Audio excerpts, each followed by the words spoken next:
মিত্রহারা হলেন মমতা বন্দ্যোপাধ্যায়।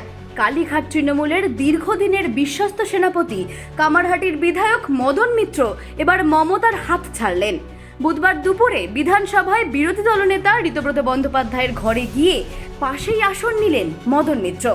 জাতীয় কমিটির মুখ্য সচেতক এবং দলের সাধারণ সম্পাদক সহ তৃণমূলের সমস্ত পদ থেকে ইস্তফা দেওয়ার কথা ঘোষণা করলেন তিনি। স্পষ্ট ভাষায় জানালেন তিনি মমতার দল ছাড়ছেন। কিন্তু প্রশ্ন উঠছে, এই আকস্মিক দল বদলের নেপথ্য রসায়নটা ঠিক কি?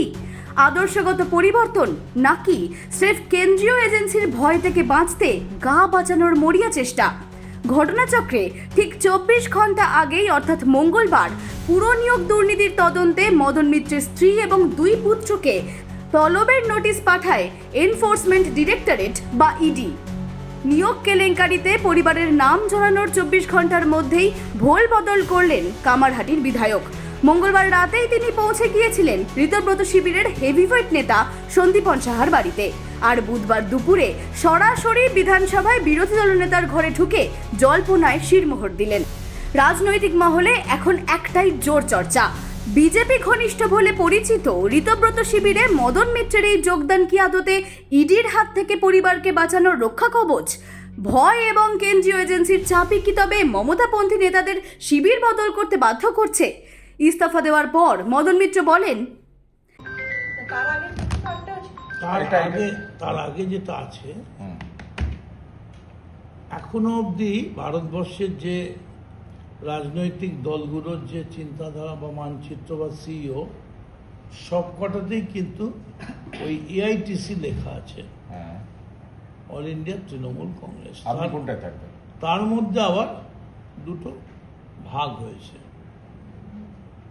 আমি মমতা বন্দ্যোপাধ্যায়ের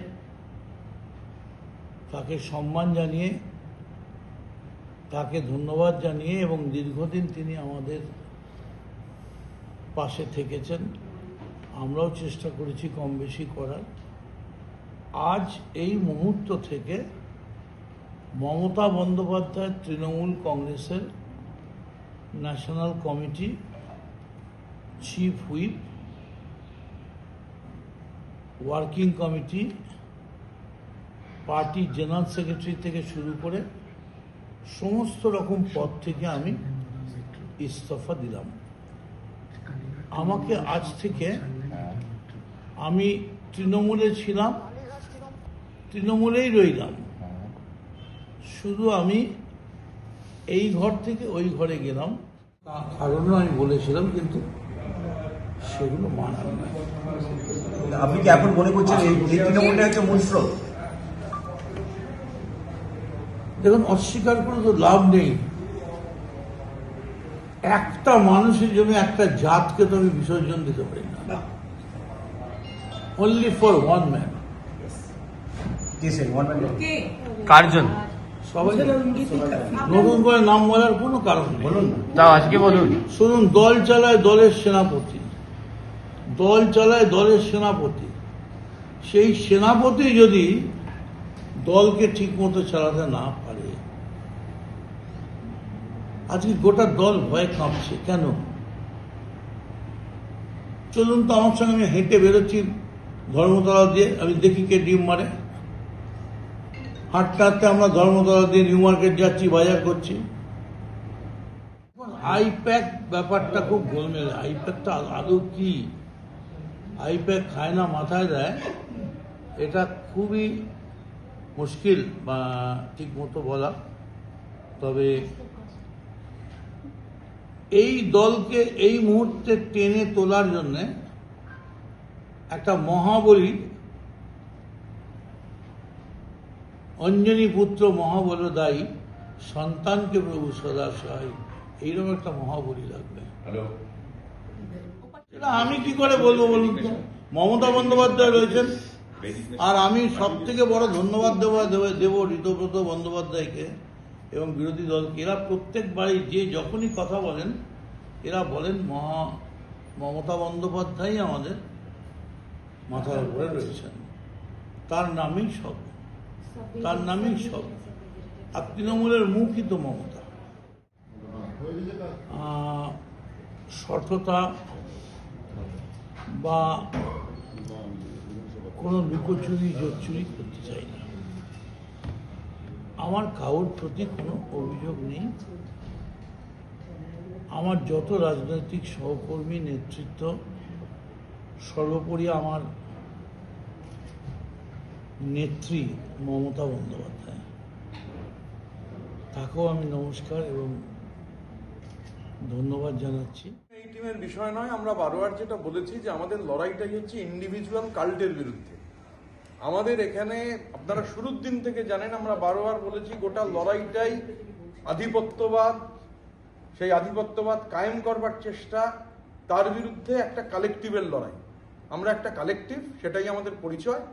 এবং মদন মিত্রের মতো বর্ষিয়ান রাজনীতিবিদ, দীর্ঘদিনের এমএলএ,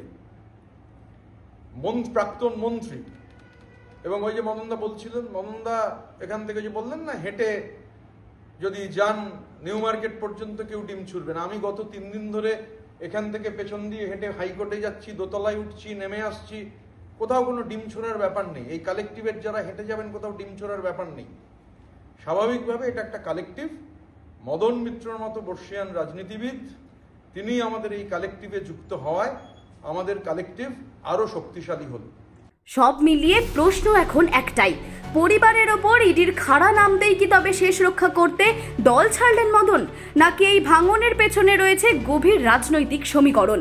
কালীঘাটের একের পর এক বিশ্বস্ত কাণ্ডারি যেভাবে দল ছাড়ছেন, তা আগামী দিনে বাংলার রাজনীতিকে কোন দিকে নিয়ে যায়, এখন সেটাই দেখার। অঙ্কিতা পালের রিপোর্ট, হেডলাইন্স, কলকাতা। আজকাল ডাক্তারবাবুরা আমাদেরকে বলে থাকেন লো জিআই ফুড খাওয়ার জন্য, যাদের আমাদের ডায়াবেটিস রয়েছে। তো এই লো জিআই ফুড কোনগুলো, আসুন জেনে নেবো আজকে। নমস্কার, আমি দিয়া Bhattacharya, dietician at Vivacity multi speciality hospital. Low GI food বলতে আমরা সেই খাবারগুলোকে বুঝি যেই খাবারগুলো গ্লাইসেমিক ইন্ডেক্স 55 বা তার নিচে। এই খাবারগুলো আমাদের বডিতে খুব স্লোলি ব্রেকডাউন বা ডাইজেস্ট হয়, আমাদের বডিতে সুগার স্পাইক করে না, এবং আমাদের বডিতে এই খাবারগুলোর মধ্যে মেনলি যেইগুলো রয়েছে সেটা হচ্ছে ফাইবার রিচ কিছু খাবার, প্রোটিন জাতীয় কিছু খাবার এবং কিছু গুড ফ্যাটস। ফাইবার রিচ খাবারগুলো যেমন যে কোনো রকমের শাক জাতীয় জিনিস, যে কোনো সবজি, যেই সবজিগুলো মাটির নিচে হয় সেই সবজিগুলোকে আমরা মেনলি অ্যাভয়েড করতে বলি। বাট বাকি যে কোনো রকমের শাক জাতীয় জিনিস কিন্তু ডায়াবেটিক পেশেন্টদের জন্য খুবই উপকারী। এরপরে আসছি প্রোটিন জাতীয় জিনিস, অর্থাৎ যে কোনো fish, chicken, milk and milk product, এইগুলোর মধ্যে কিন্তু সুগার লেভেল একেবারে নেই বললেই চলে, বা থাকলেও খুব কম অ্যামাউন্টে থাকে। বিশেষ করে মিল্ক অ্যান্ড মিল্ক প্রোডাক্টস এর মধ্যে ল্যাকটোজ সুগার থাকে। ফিশ, চিকেনের মধ্যে কিন্তু সুগার কন্টেন্ট বা কার্বোহাইড্রেট কন্টেন্ট থাকে না বললেই চলে। এবং লাস্টলি কিছু গুড ফ্যাটস, অর্থাৎ যে কোনো রকমের ড্রাই ফ্রুটস, যে কোনো রকমের নাটস। এই ফুডগুলো যদি আমরা আমাদের ডায়েটে রাখতে পারি, তবে কিন্তু আমরা একটা লো জিআই ডায়েট তৈরি করতে পারবো। নিউট্রিশন রিলেটেড আরো কিছু কোয়ারি থাকলে comment down below. Thank you. আনন্দ আর ভালোবাসার দীপ্তিতে গড়া সমুজ্জ্বল পরমা, ঠিক তোমারই মতো। শ্যাম সুন্দর কোম্পানি জুয়েলার্স, আগরতলা, উদয়পুর, ধর্মনগর, কলকাতা।